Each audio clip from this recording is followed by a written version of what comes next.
Hari ini tentunya satu perkembangan yang memberansangkan bagi kita di Malaysia dan juga rantau ini, kerana kita akan menyaksikan pembentangan dan juga laporan tentang kejayaan klinikal research yang tentunya merupakan di antara keutamaan kita. Apa dia masalah dalam bidang kesihatan? Saya tidak punya kepakaran. Jadi bukan ucap utama, it's not a keynote address. Tapi ialah untuk melontarkan beberapa idea untuk kita fikir dan renung bersama. Hubungan saya dengan kesihatan ini kerana saya dibesarkan di quarters hospital Bukit Bertajam dengan ayah bertugas sebagai medical assistant di hospital dan isteri sebagai doktor. Itu saja kepakarannya. Tetapi tentunya saya dapat menyaksikan profesional dari jururawat, technicians, doktor dan kepakaran yang bertugas dengan passion, dengan keprihatinan yang kuat dan bekerja dengan komitmen yang luar biasa. Kerana latihan itu adalah latihan bekerja, bertugas, mendampingi rakyat dan terutama rakyat yang dalam kesakitan dan derita. Jadi itu yang saya lihat amat mengesankan. Tentunya tidak mewakili semua tapi hampir ramai sekali golongan dalam profesi perubatan yang dianggap punyai sikap yang sedemikian. Jadi bila bicara soal ihsan, soal rahmah, soal mendekati masalah rakyat, mengurangkan kos, memastikan rakyat mendapat kemudahan terbaik, itu tentunya sesuatu yang mudah kita bicarakan dengan keluarga, masyarakat, perubatan. Jadi saya kata cabaran kita di antara lain ialah memastikan kos perubatan itu tidak melambung. Kerana industri perubatan ini juga boleh membebankan, seperti mana sudah lihat dan baca dan nilai dari syarikat besar, keuntungan itu terlalu tinggi tanpa mengingat bahawa ia membebankan pengguna, bukan saja kerajaan tapi pesakit. Sebab itu CRM punya tugas besar. Pertama, untuk pastikan CRM bertugas dalam bidang penyelidikan, klinikal trials, dan ada sinergi dengan semua institusi penyelidikan. Dalam mesyuarat Akademi Sains Negara dan Majlis Sains Negara, saya telah memberi arahan yang sangat jelas. Tidak ada satu institusi yang bekerja secara asingan daripada sinergi dengan semua institut pendidikan. Bermakna keberkesanan CRM itu mestilah seperti mana dilakukan, terima kasih Akmal, dengan kerjasama semua institusi penyelidikan dalam negara dan universiti-universiti tempatan. Tiap fakulti perubatan mesti dirangkul bersama supaya semua kegiatan itu dapat dijalankan secara bersama. Dengan cara ini kita akan pastikan hasilnya itu jauh lebih berkesan. Ya. Kita dah lihat hasilnya sekarang, tetapi kita mahu dalam strategi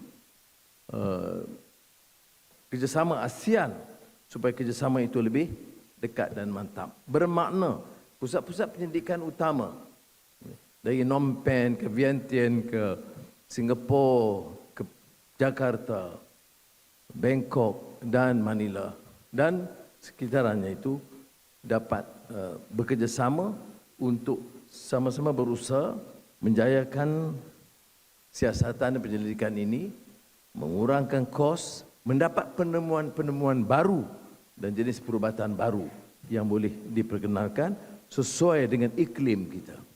Saudara tahu dalam tahun 70-an atau 60-an, semasa itu Institute Medical Research, bila mendapat pendampingan dengan pendedahan dengan pakar-pakar antarabangsa di barat, itu keutamaan mereka itu penyakit yang biasa dengan mereka. Jadi apa yang disebutkan industry sponsored clinical research itu terbatas kepada keperluan di barat. Dan saya masih ingat marhum Profesor Dr. Ungku Umar masa itu mengatakan kita harus lihat masalah kita dulu. Apa masalah kita dulu? Cacing kerawit, malaria, batuk kering. Jadi dia alihkan pemusatan IMR itu kepada pesakit-pesakit sekitar rantau ini, ekuatorial, dan pesakit, sementara bicara soal-soal lain yang penting di dunia, tetapi tumpukan tentang masalah yang dihadapi oleh majoriti rakyat di negara kita. Jadi bila orang baca masalah IMR masa itu, cacing kerawit, malaria, batuk kering, itu dan saya fikir itu kebijaksanaan dia menangani masalah yang relevan pada masa itu. Ya. Tentunya saudara harus fikir juga hal-hal ini bersama dengan permasalahan lain.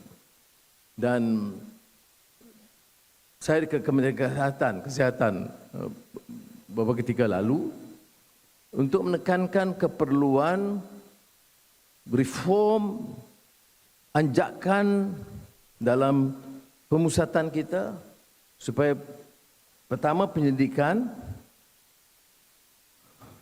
keduanya keutamaan perubatan, ubat-ubat, dan ketiganya memastikan jenis ubat generik yang dikemukakan dan tidak bergantung dengan syarikat-syarikat utama dunia yang mengenakan kos yang keterlaluan tingginya. Dan saya ucap terima kasih kerana Kementerian cepat mengambil langkah untuk mengurangkan masalah ini. Now, ladies and gentlemen, of course, this is to me an exciting venture. It is critical for this nation. We have to ensure that the public, society at large, benefit from the best facilities. I can recall that some of us, if we are ill, will be given the best treatment in the best centers. But many of us, those in the remote areas, either in Kelantan or remote Sarawak or Pahang, will not have such opportunity. The challenge for us, with this passion, is to ensure that the vast majority benefit from the facility. So to me, I see CRM's role is not just a center for research in isolation. It is part and parcel of the whole Madani framework, a research that must collaborate with all research centers in the country and within ASEAN, and a capable, competitive research ecosystem. Now, of course, the challenge, to new findings, reduce substantially the cost, because, as you know, if we look at macroeconomic policies, I always alert Dr. Zul, please alert your staff not only to know about diseases, but also to understand economic disease, macroeconomic policies. Every ministry, every department, every research center would want, of course, and rightfully so, more allocation. So is the nation. But we have to look at the schools, rural infrastructure, clinics and hospitals. Okay. And these challenges must be met fairly, equally, after understanding the limitations. We can disburse more funds, but we have to tax more. Once we tax more, it becomes a burden, not only to the general public, but also to the doctors. And the doctors are a very sensitive group of professionals. I think from the experience of Aziza, I would know that. So That's why the understanding of the macroeconomic policies, limitations must be there. Every single province, every single town, every single village would demand what they consider as fair. But no country, particularly in this state, is able to disburse. So the research, the policy makers in the ministry has to be fully able to grasp what we can, what we can't, within the limited resources to do, to implement or affect change in the most efficient, economically efficient manner. Now, since 2012, clinical research in Malaysia has contributed over 1.5 billion ringgit to our gross national income. And this is, of course, impressive. And more than 3,000 highly skilled jobs. That's what Akmal gave in his report. I'm not sure. You can verify from him later. Now, so every trial conducted here has generated ripple effects, undeniably so, from hospitals to development centers to data hubs and logistic networks. And now, of course, with digitalization and AI, we need to enhance clinical research. And the collaboration within ASEAN is, to me, extremely remarkable. We are facing somewhat uncertainty with the latest President Trump's pronouncements on tariffs. So we have a choice just to wait or do whatever is necessary within our means, which means, therefore, to collaborate with research to ensure that we affect this change and implement these reforms as fast as possible.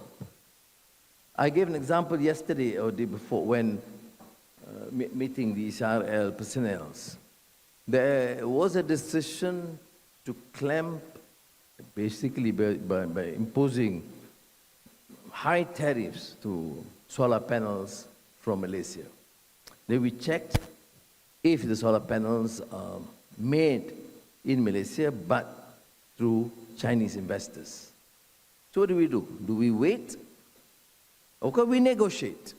We send teams, MAT minister, led by MAT minister, to negotiate. But meanwhile, there are things that we can do. For example, all new hospitals, which is being implemented by the Ministry of Health, all new schools, government buildings, and encourage private sector, use solar panels made in Malaysia.